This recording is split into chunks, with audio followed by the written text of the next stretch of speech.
So next piece here, I just brought the rope just to emphasize, you know, that's a pretty big space for one person to cover, but unfortunately only one person gets to cover it. So what you got to do is you got to kind of teach your kids a little bit about angle. You know, so this is the 7x21 goal here. Still plenty of space to shoot at. I don't expect you to have a rope, but if you happen to have one at home and you want to do a session, this is a great learning tool. What I can do is I can take the ball and I can show them where they need to be. Who wants a demo here? All right, so what I'm going to do, there's the ball. Position yourself where you think you should be. Okay, you comfortable there? Yeah. That's how I ask them. I just will ask them an open-ended question. Do you think you got it? And I'll bring the string over. I can start to tighten it up a little bit. Now the question is, what do you think within the rope? Pretty good. Is he kind of right in the middle? Yeah. Can you comfortably touch each side of that rope? The diving technique, yeah. Okay. That's, I mean, if you're comfortable enough with that, myself, I would probably step out one more step. Say one step forward. Okay. Now when you're one step, Really comfortable. now you're really comfortable. Yeah. So that's where you can kind of teach them a little bit the depth piece. You know how deep you want to be in goal. You don't want to be skipping on the line. Because if you use the back up on the line, go ahead. Now, Not even close. I'm going to be sniping that far post all day long. So he moves forward. Now he's more comfortable. Is it close enough to dive to it, or is that what you're saying?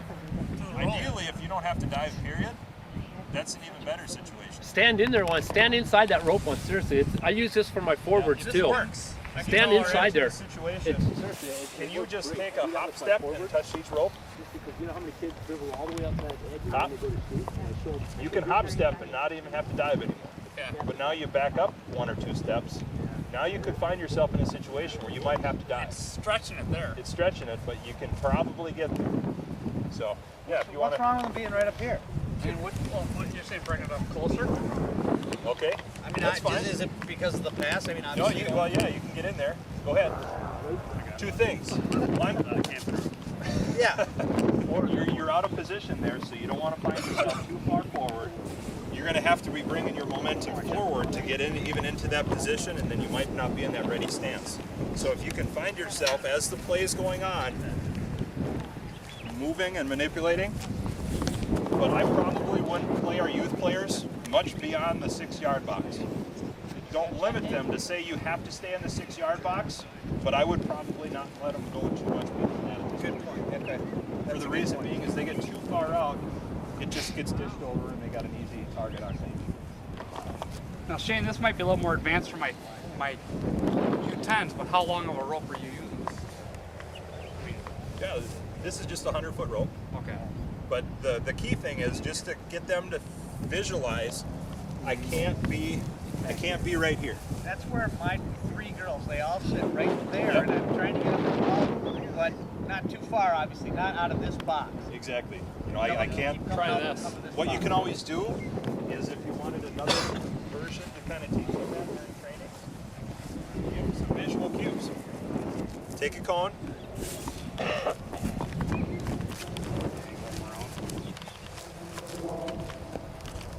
Just say, all right, girls, you cannot play inside this box. You got to stay outside of this box. Get used to coming off of your line and look at it. Give a restriction saying you cannot go inside. Make it realistic. Don't stay up there. It's something just enough to keep them off the line. Should be just fine. So, anybody else want to try in the rope? So now I'm going to do this. I'm going to kick it over here. Hey Ted, where do you think you got to be? Okay. Ted's got his line. We'll see if it's any good.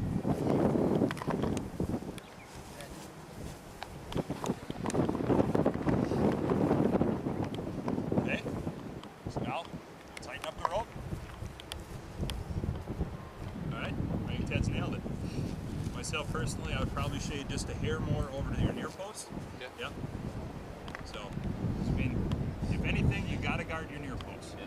But at this point, we're really not much of a near post. We're only about 6 yards away from the center. So either one was just fine. Good. Okay? But now what I make sure you do is just kind of do this with her. Okay? Start moving as I move. This will kind of answer this question together.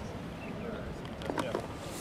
When you're having girls, just walk with them, make sure that they stay tuned in to where they need to be. So what I would do is if I'm coming out this way, you're coming out with me. Maybe not quite as far, but now that I'm coming in, you kind of drop yourself in a little bit. Just that. With the Ella shadow with that, it's kind of what you're doing. You could use that as your thing. Like Yep. coming back, going out, and doing your this. Once you catch them make mistakes, saying, okay, are you comfortable? I'm going to stop. Are you comfortable? Boom. If you have the rope, then you test them with the rope. You think you're in a good spot? Yes or no. But let them kind of walk around with you a little bit. Using good, proper technique, no clickety toes.